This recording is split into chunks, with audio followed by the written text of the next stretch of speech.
Olá pessoal, hoje eu leio para vocês as liras 9 e 10 de Marília de Dirceu, usando aqui uma edição da Biblioteca Nacional, uma edição facsimilar.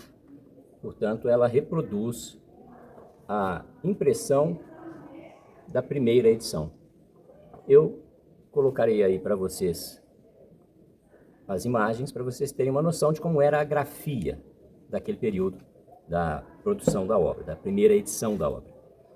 Então vejamos, o primeiro verso já revela o modo de grafar o S. Vejam aí, diz assim o texto: eu sou, gentil Marília, eu sou cativo, portanto eu sou escravo, sou prisioneiro. Porém, não me venceu a mão armada de ferro e de furor.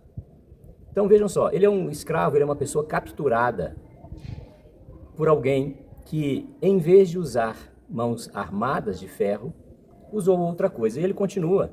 E aí, nessa continuação que vem a razão de ser dessa entrega, dessa captura, dessa prisão.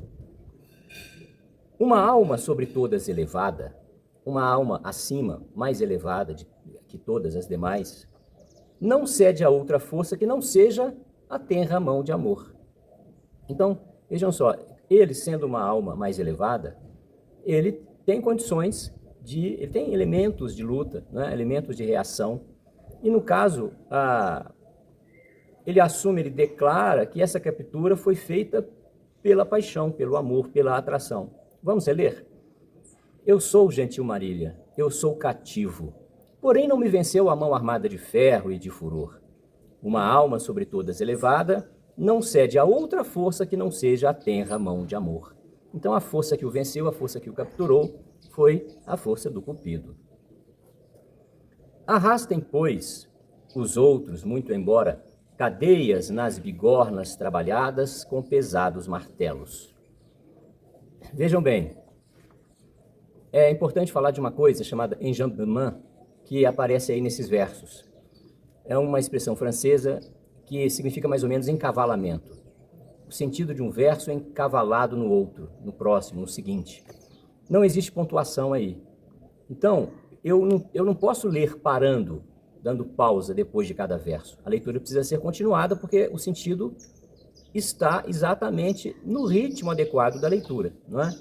Então, a leitura correta é: arrastem, pois, os outros muito embora, cadeias nas bigornas trabalhadas com pesados martelos. Que os outros fiquem aprisionados por cadeias de ferro. O que ele está chamando de cadeia?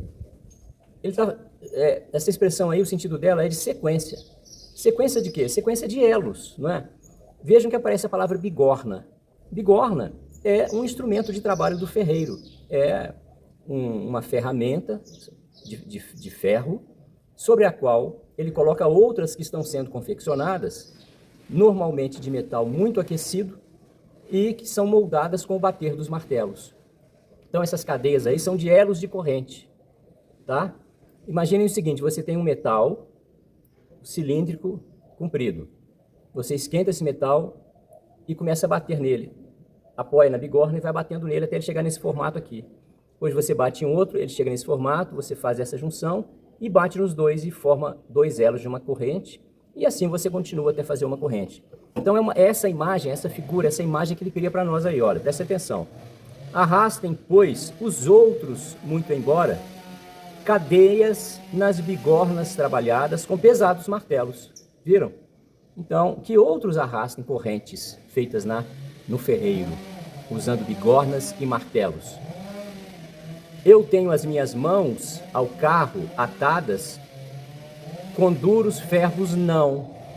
Então, como é uma ordem inversa, eu tenho que colocar essa ordem inversa em linha reta, dizendo assim: eu tenho as minhas mãos ao carro atadas com duros ferros não. Então, eu vou colocar isso de forma direta e vai ficar assim: eu não tenho as minhas mãos atadas ao carro com duros ferros, ok?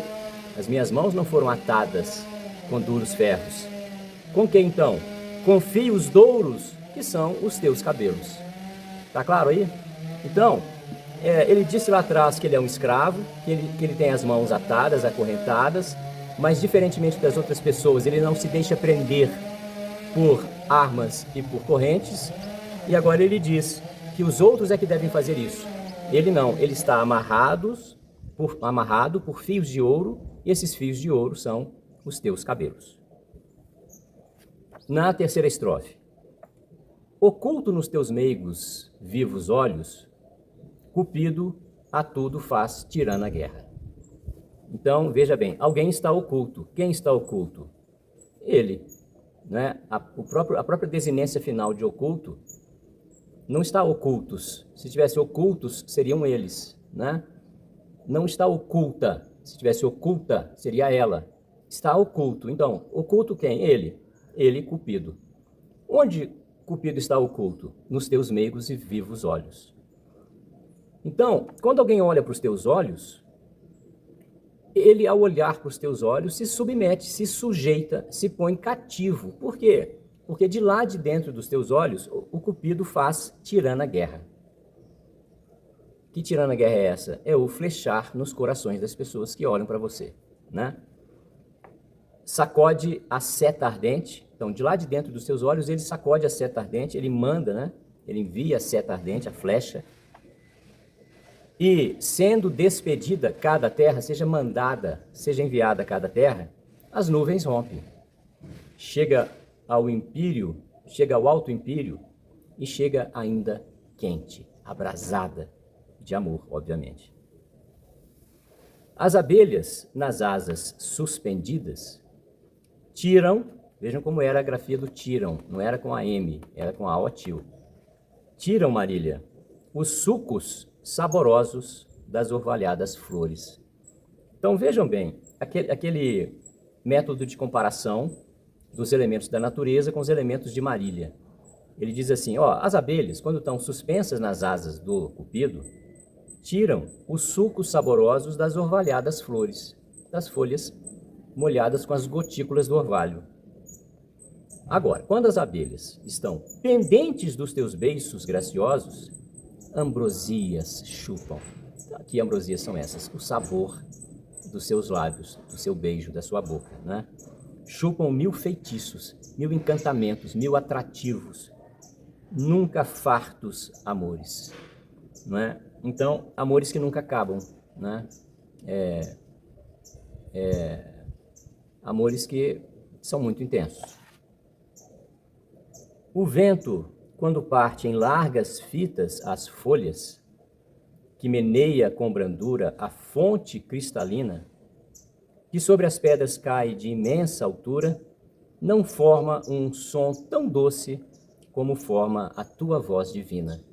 De novo, elementos da natureza, os sons, os barulhos, que sons são esses? O som do vento, ó, o vento quando parte em largas fitas as folhas, o vento quando vem e bate nas folhas, e obviamente produz som, que meneia com brandura, o vento balança, né, com brandura essas folhas, a fonte cristalina, que sobre as pedras cai de imensa altura. Então, se a fonte cai e bate nas pedras, ela vai produzir som, vai produzir ruído.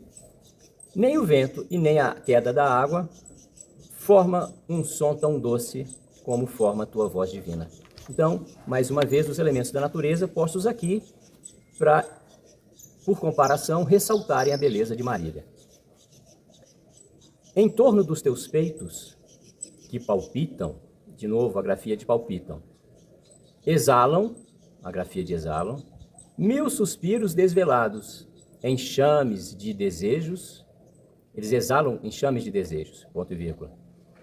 Se encontram os teus olhos descuidados, por mais que te atropelem, por mais que se atropelem, vão, chegam e dão furtivos beijos. Então, no primeiro trio de versos aí, os sujeitos são enxames de desejos. Enxames de desejos em torno dos teus peitos que palpitam, exalam 1000 suspiros desvelados. Se eles, os enxames de desejos, se encontram os teus olhos descuidados, por mais que se atropelem, vão, chegam e dão furtivos beijos. O cisne Aí nessa história tem imagens relacionadas ao vento e ao cisne, e ao lago. Então, o cisne, quando corta o manso lago, erguendo as brancas asas e o pescoço, é uma imagem bonita, né?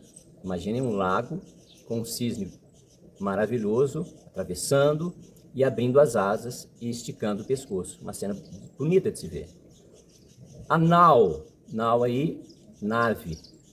Só que no português mais antigo, havia uma confusão entre o e v, assim como havia entre b e v também, né? Barão, varão, basculante, vasculante. E o u era muito usado, era grafado com a forma de v. Então a nau, de navegação, navegação. Aí a nau virou N-A-O, o barco que ao longe passa, quando o vento lhe enfuna o pano grosso, o teu garbo não tem, Marília, nem tem a tua graça. Então, nem o cisne, com seus belos movimentos, seus belos e elegantes movimentos, e nem a nau, que vem soprada pelo vento, né, através do pano grosso, nenhum dos dois, com toda a elegância dos seus movimentos, tem o garbo, a elegância, a beleza que minha Marília tem. Essa graça é só sua, Marília. Seus movimentos são muito mais belos do que os do cisne e da nau. Estimem, pois, os mais a liberdade.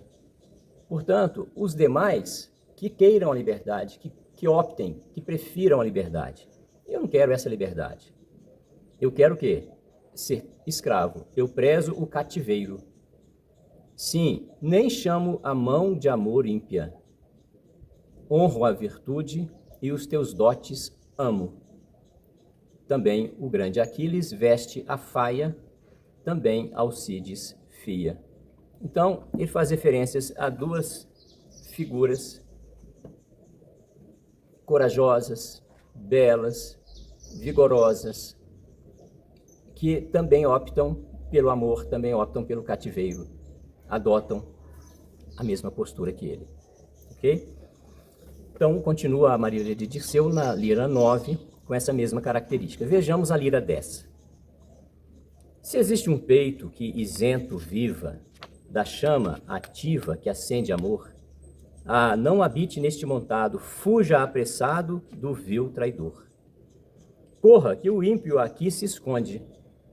Não sei aonde, não sei, mas sei que o vi. Traz novas setas, arco robusto, treme de susto, em vão fugir. Eu vou mostrar-vos tristes... não estou conseguindo chegar, vou colocar aí a palavra.